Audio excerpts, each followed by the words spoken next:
dollar. Dirt and money, no soul. Had to go and get it, ain't no time to kick it. Got a stack of flip for my foes. Dollar. Please tell me you can hear me. Don't turn your back and don't neglect me. Just let me know if you need me. Dollar. Let me watch out for my partners. Keep my money long, get my team strong. Let me run away from my problems. Yo, what's good, original crew?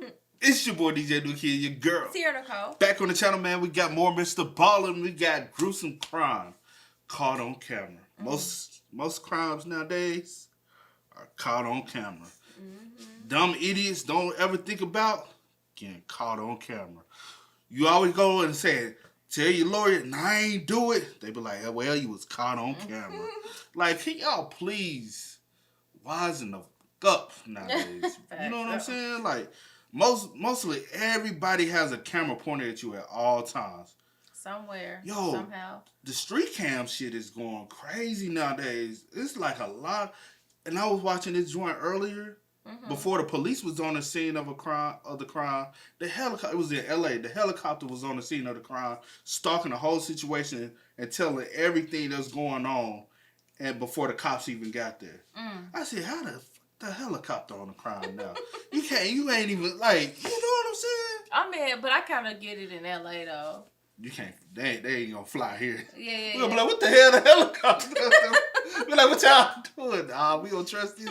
But, hey, you can't get away with nothing, man. Yeah. With that being said, make sure you check out the links in the description box. Down below. You already know where to go, man. You want the first part, you gotta do it. Check out down below. Also, if you enjoyed today's video, liking it with a thumbs up. Also, man, y'all be careful arguing with your neighbors, too. Because 9 times out of 10, your neighbor got a Ring camera, and you getting caught on camera. So don't throw that first punch.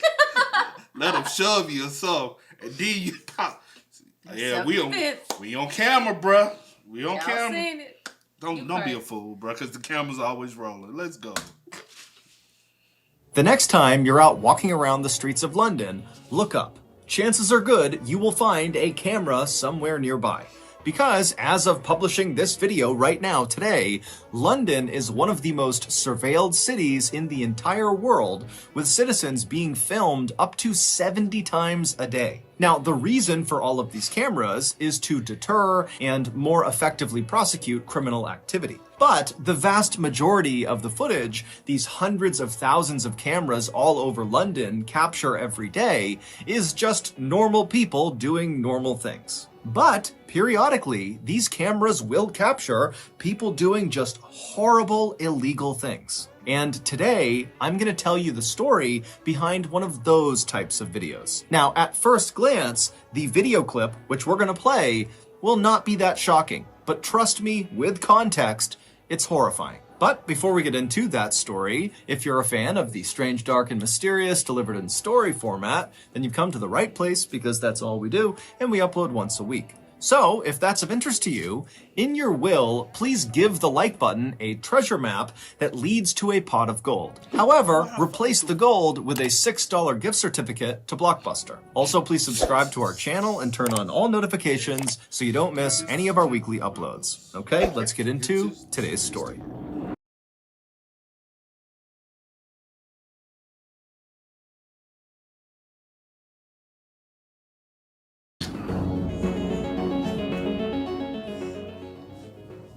On the morning of Friday, June 11th, 2021, in a suburb in the northwest of London, a man named David Klein woke up to his early morning alarm. David rolled out of bed, he got dressed, and he very carefully made his way downstairs to start getting ready for work. As David moved around this old brick house he was in, he was very careful not to make much noise because he didn't want to wake up his roommate, a 67-year-old widow named Deborah Chong. Deborah was technically David's landlord, but she didn't charge him any rent. The two had met in church, and when Deborah had learned that David didn't really have a place to live, she had immediately volunteered her house and told David to come live with her for free. David couldn't believe her generosity and immediately took her up on the offer. And then after he had moved in, he learned that he was far from the first person who Deborah had allowed to come and live in her house rent-free. It would turn out Deborah, whose late husband had given her a ton of money in his will, felt like it was her responsibility and her duty to use her ample resources to house people that were kind of down on their luck.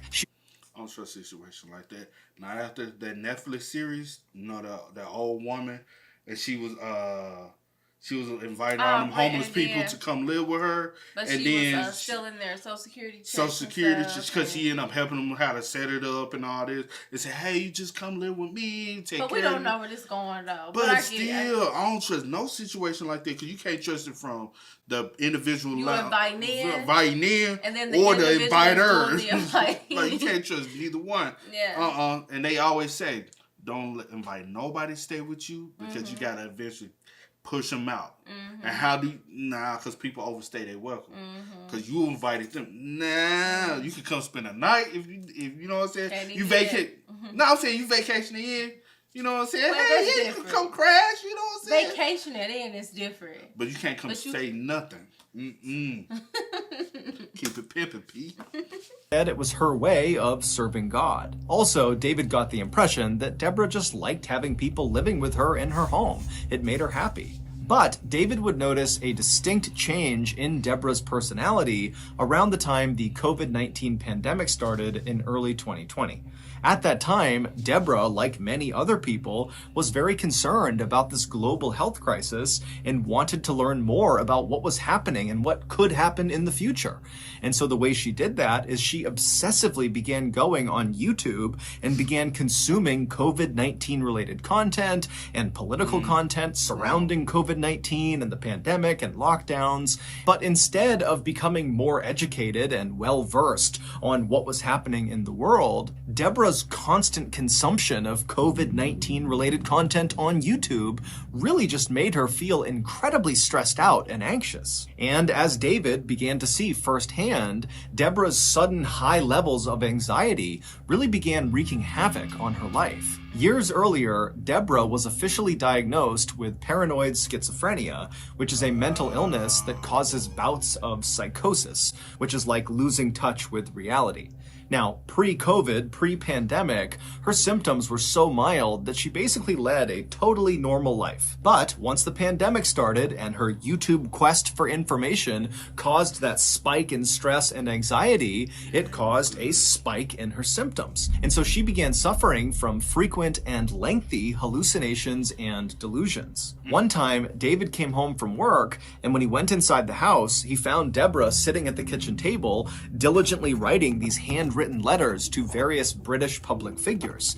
And when David asked her what she was doing, she explained to him that these British public figures were speaking directly to her through the YouTube videos she was watching. And so these handwritten letters were her response letters back to these public figures. In May of 2021, Deborah's hallucinations had gotten so bad that doctors intervened and forcibly injected her with an antipsychotic medication. And while these meds definitely reduced Deborah's symptoms, they also had some pretty negative side effects as well.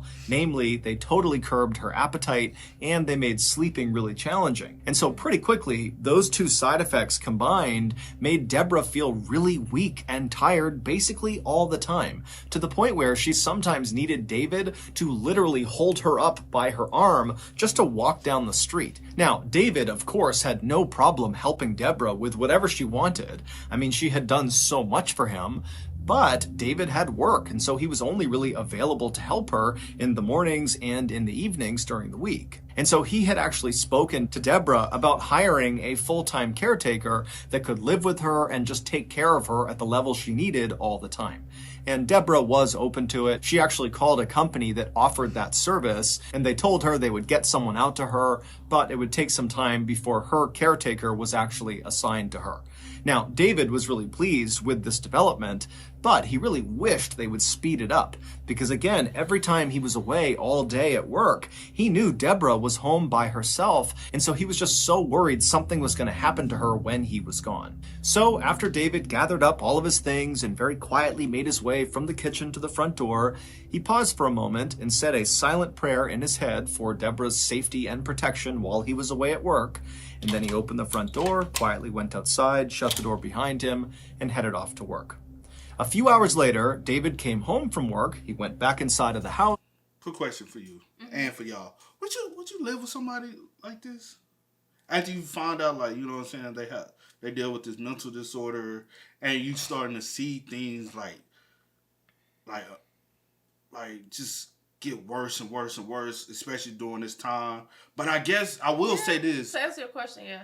I guess with the pandemic going at that time, and nobody really knew how to really adjust to life, and never knew that life would possibly get back on track, because you really didn't know where everything was going. It would have been hard for him to just leave and go somewhere else, because he kind of had nowhere else to go to. You, even though you working, can you really afford rent anywhere else? You know what I'm saying? So I guess he probably felt like he had no choice but to stay there. Yeah. You know what I'm saying? And trying to help and deal with her. Or is it the reason why he probably helped her? Because he felt like you did so much for me, it's like I have to. You know what I'm saying? Or he just has a good heart to help people. You know what I'm saying? Like I mean, that's the least I can, But to answer your question, yeah, I would. But I wouldn't, honestly, I wouldn't stay with random people anyway. But if I was in that situation, then yeah, like I wouldn't be scared to. But she might not be so random, because he met her at church. He knew her from church. Yeah, he knew her from church, but still, you don't really. You didn't develop relationships with people that you met at church. I ain't stayed with them. You just spent the night. That's different. I'm just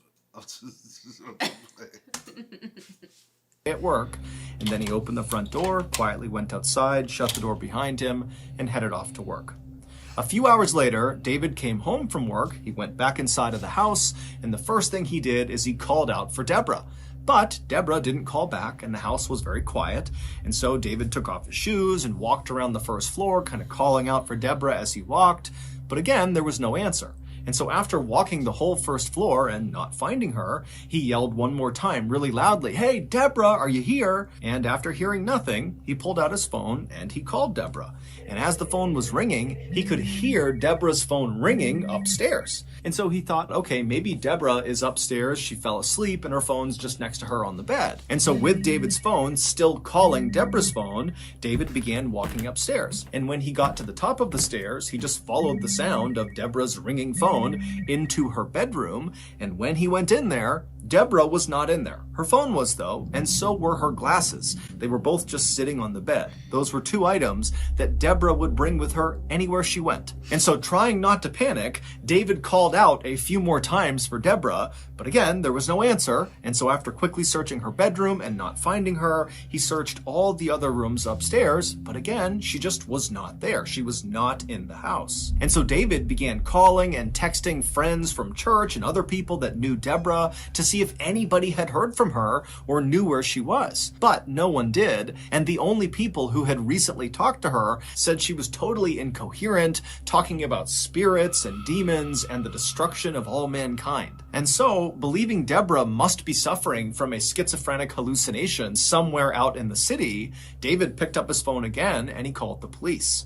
When the police showed up at the house, David filled them in on what was going on, and the police told him, hey, look, we'll go back and review all of the CCTV camera footage taken from outside of your house. We're bound to see footage of Deborah leaving her house at some point, and then we can just watch where she goes. And so David felt reassured, and the police felt very confident. But when the police went back to the station and began reviewing all of this security footage taken from roughly outside of Deborah's house, there was no footage of her ever leaving the house. There was only footage the day before of Deborah going into the house, but she never left. And so naturally, the police went back to Deborah and David's house.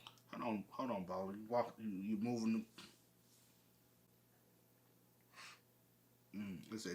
Say days before. But she never left. And so naturally, the police went back to Deborah and David's house, and they thoroughly searched that house, believing Deborah had to be in there somewhere. But despite searching everywhere in this house, in every crawl space, in the attic, the basement, every closet, everywhere, she wasn't there. It would take the police nearly a month, but they would eventually figure out where Deborah went. And to say they were surprised at where she went is a massive understatement. But to understand what happened, we have to go back to the very beginning of Deborah's very strange disappearance story.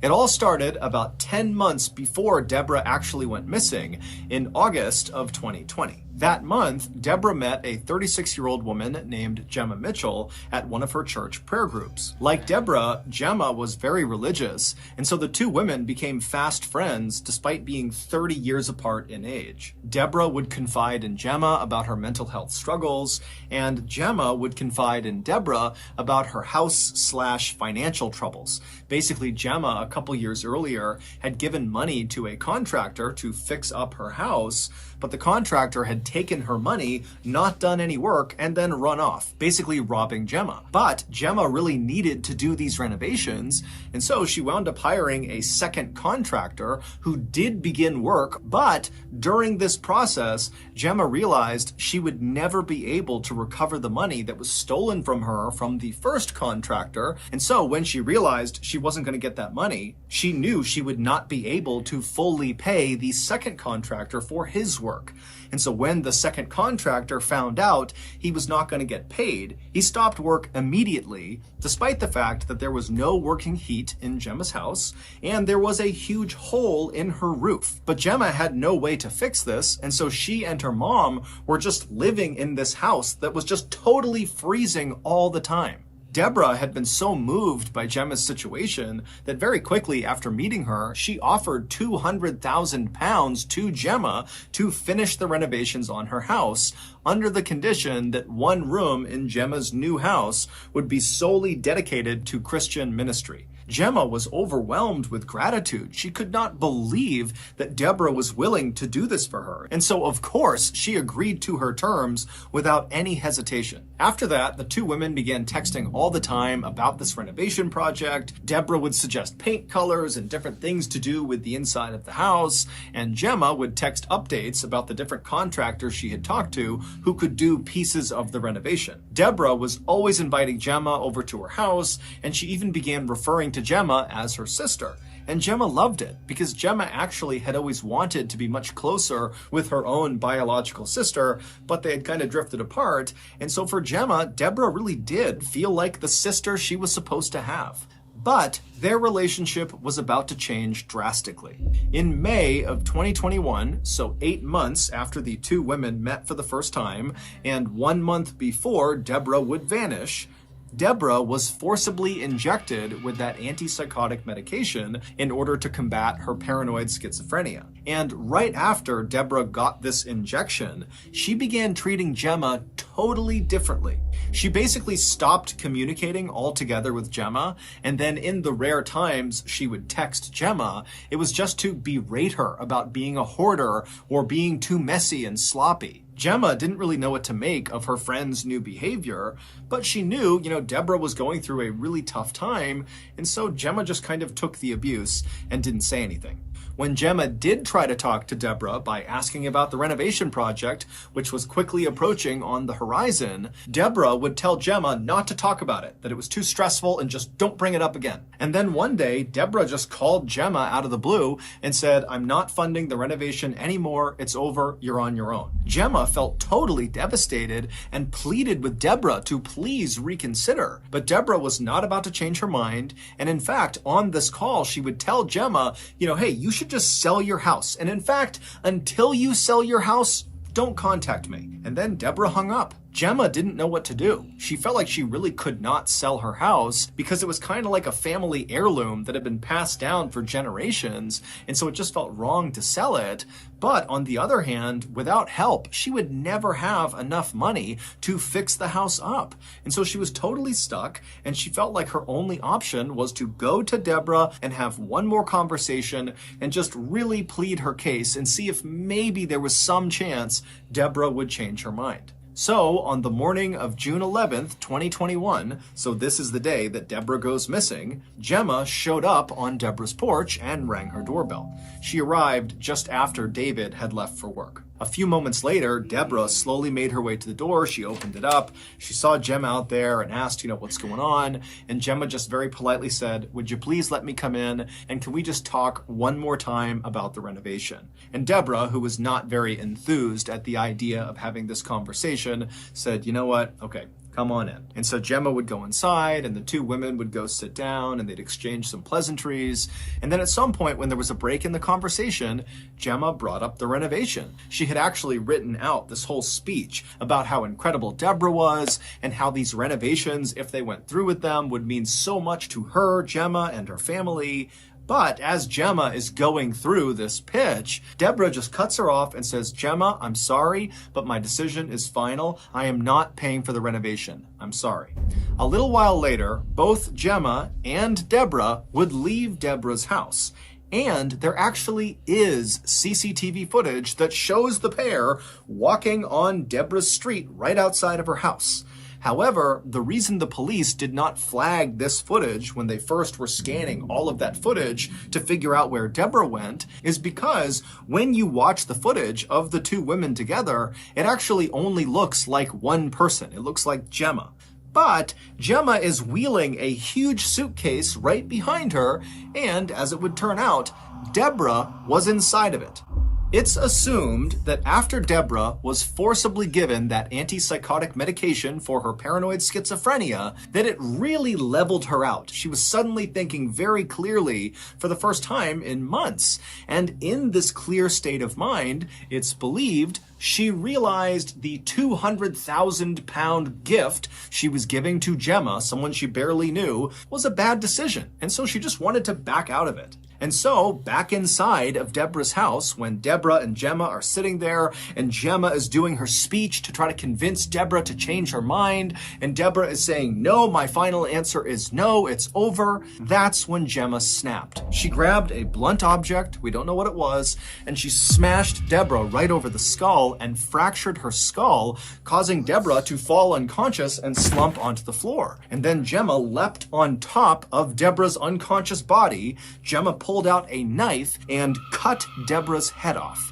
And then afterward, Gemma cleaned up all the blood in the house and then stuffed Deborah's body and head into that big suitcase. And then after Gemma stole several legal documents and a copy of Deborah's will, she walked out of Deborah's house with Deborah in the suitcase behind her. Gemma would walk with Deborah all the way back to her house, and then she would leave the suitcase, with Deborah still inside of it, in her backyard. She would just leave it there for 2 weeks, and then after those 2 weeks, Gemma would take the suitcase again, still with Deborah's body inside of it, and transport it 250 miles away to a seaside town where she would dump it. And in that seaside town, some vacationers would discover Deborah's body and call it in to the police. On July 6th, 2021, police would arrest.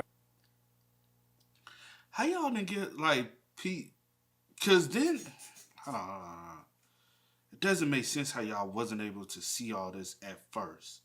Because if y'all got CCTV footage that actually captured, y'all would have captured her actually going to the house. Y'all would have saw that someone had been, you know what I'm saying? Unless, like, it doesn't really get the house. Right. It doesn't get, like, the actual house or the front door. It's like once you get on that sidewalk in that street, then it starts to, like, you can, like, pick up the visual. Like, but to be honest, I would have noticed Gemma walked that way, and then she leaving with 2 big suitcases. Those are heavy. Mm-hmm. What could have she possibly had gone? And she would have, but you don't want to speculate things too soon. So like, you don't know what, you can't make out who this person is. They don't look suspicious per se. They just got 2 suitcases. Who's to say, like, what's in it? Yeah, but it's just, I'll hold my thoughts for later.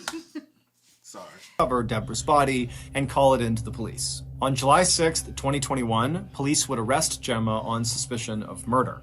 When they arrested her, they showed up at her house and used a battering ram to smash in her front door. And then when the door finally literally smashed open, Gemma was just standing there waiting for the police, as if she knew this was going to happen, and she's just waiting to be taken away. When the police would actually go into Deborah's house and search it, they would find a fake copy of Deborah's will where all of Deborah's estate was handed over to Gemma and Gemma's mother. In October of 2022, Gemma was found guilty of murder and sentenced to life in prison with a minimum term of 34 years. To this day, Gemma insists she did not kill Deborah. So that's going to do it. If you got something out of this episode and you haven't done this already, in your will, give. Oh, that's where you get the will. No, it baffles me the fact that like when people like snap like that, especially when it's like for something that doesn't Selfish. even it's selfish. Like this money don't belong to you, sis. Like she doesn't have to help you. I understand that she told you, but there was no written nothing. She was just doing something. But at the same time, kindness of her heart. at the kindness of her heart, but at the same time, she wasn't even in her right mind when she even agreed to or the weakness of her heart. or whatever it may be. I'm just saying because because I think you got to think about it like this. Because people prey on people like that. Because Like Deborah had a big situation happen. Her husband passed. Even though her whole life changed. Yeah. Even though she has all this money and all that, she probably still yearn for something that's missing. And it's an empty void there now. Right. And so she's attaching herself to all these individuals. Yeah, and trying to feel this. Yeah. And she's being too nice. Yeah. So when they gave her that shot to help her be able to cope with everything and be able to deal with things better, now she's like, you using me. Right. Like, you really don't care for me. You're using me. And trying to keep me close just so you can get what you want. And then after that, And David, she probably really see David really truly cares. Yeah. He might not just have the time. Yeah, like he's trying to work, get on his feet or whatever. Get on his feet, and she sees that. She sees he's not just using me, but I'm helping him. Right. And so it's a benefit of him helping me. You know what I'm saying? But he also, hey, I really don't have the time to help care for you like you might have needed. So I'm pushing you in this direction. But Gemma probably never had showed any of that. It was just take. Yeah. It never was a real friendship there or any type of bond there. It's just, I'm only communicating with you and keeping in contact with you so you can keep giving me money. I only pick up this phone call when you call because we're talking about something based off of you that's giving beneficial for me. Yeah. So it was very one-sided. Very much so. And $200,000 is a lot of money. Yeah. I wonder, did she give it to her front or just pinching off of it?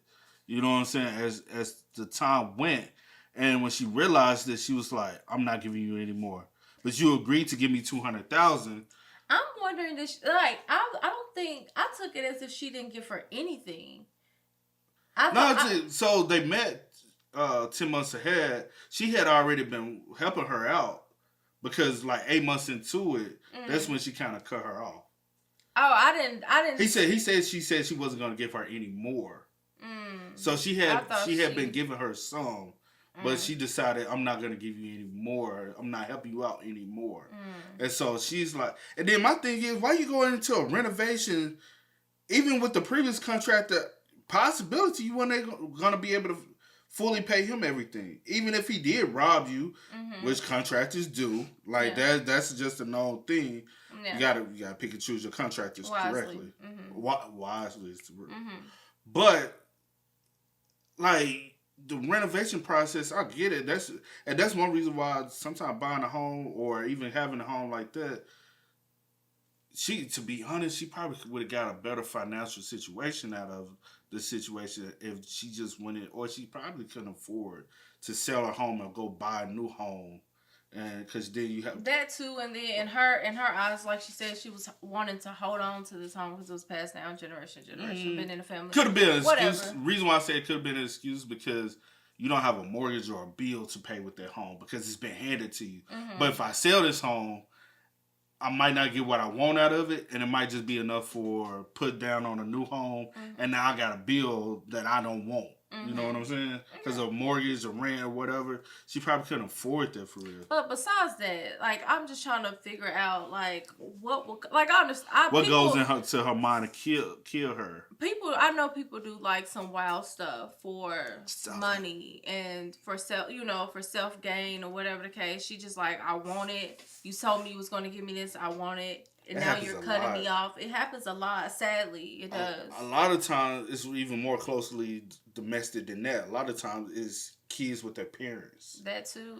And 30 years apart, to be honest, that's not a sister relationship. Yeah. That's more like a mother-daughter relationship. Yeah, most definitely. And to be honest, Gemma probably viewed it as that, like a mother-daughter relationship.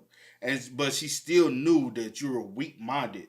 She probably plotted for a long time. Yeah. And what made her come up to you and just tell you all her sorrows? Maybe she already heard how you help people out anyways. And she like, oh, that's I'm going to go perfect, to Deborah ass. Mm-hmm. Because I'll be damned if I want to go and, you know, give her this pity, you know, whatever, so she can give her my story so she can feel pity for me or whatever the case may be. Like, because I'll be damned if I ever go to somebody and be like, I need your help. I need to, like, nah, like, I can't get to that point. Because, you know what I'm saying, the fight in me, it ain't just not, because some people like, you too proud to ask for help. There's nothing wrong with asking for help in a situation, but there's something wrong with asking somebody for, you know what I'm saying, or even be willing to take $200,000 and you ain't doing shit for it. Yeah. You know what I'm saying? Like, you ain't going over there checking on her. Take you ain't going, like, well, we really don't know if you was going over there checking on her or anything. Yeah. But as far as what David was doing, it doesn't seem like you was doing as much as what David was doing. So with that being said, does David leave the house now? Now, because I'm thinking about that situation. Because then her will, did she have any kids? Did she have any siblings? And then this will, you took her will and other important documents, but then on the will, like, you done put in there that you and your mom.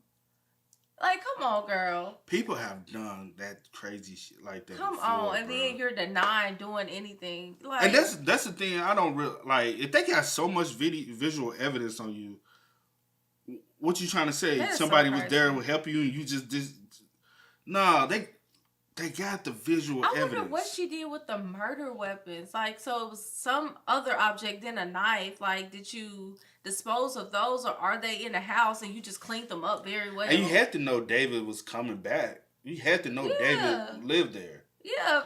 That's why you didn't leave it a mess. You cleaned up very well to the point no one even knew that a crime scene had happened. That's premeditated. Is it? Did you have the intent to go over there and do that, or at that moment when you were sitting there, you for real just snapped and was like, okay? Reason why I consider it like premeditated possibly is due to the fact that you went over there and you knew it was a possibility of her saying no. Because she's been saying no, so you already knew 9 times out of 10 she was going to still have that mindset to no, I'm not doing this. So you had to say, well, if she says no, this is what I'm gonna get the money from her. Some way, somehow, I'm gonna do what I have to do. It gotta be premeditated. I don't know how that. You know? Yeah, I get what you're saying. Yeah. Or am I reaching? I get what you're saying. I won't say it's necessarily a reach because it is something that she did and it was gruesome and it was like, what? You know what I'm saying? How the hell you put your mom into this? Did your mom even know the woman? I don't know. You get where I'm going? Yeah, I get where you're going. Like, how you just throw your mom, it's going to benefit me and my mom. No, how your mom help you with the house? It's passed down from generation to generation. Yeah. You and your mom go work and build up the house. Yeah, that's sad. Do the renovation. How about, instead of if you can't afford the contractor, YouTube's around. Figure out how to fix this shit yourself. Yeah, I don't know. That's just super sad, especially taking advantage of an old elderly woman. You know what I'm saying? That seems very much so to have a great heart to taking people in, helping them, when they lack or whatever the case may be, or just until they can get on their feet, and then you want to take advantage because you want what you want. Girl, exactly. Wish I could fight her. Hey, and no, I didn't jump. I didn't jump to pre-speculations this time. I was holding it in because I was just like, nah, David just don't seem like, or is it that he told them that he did this?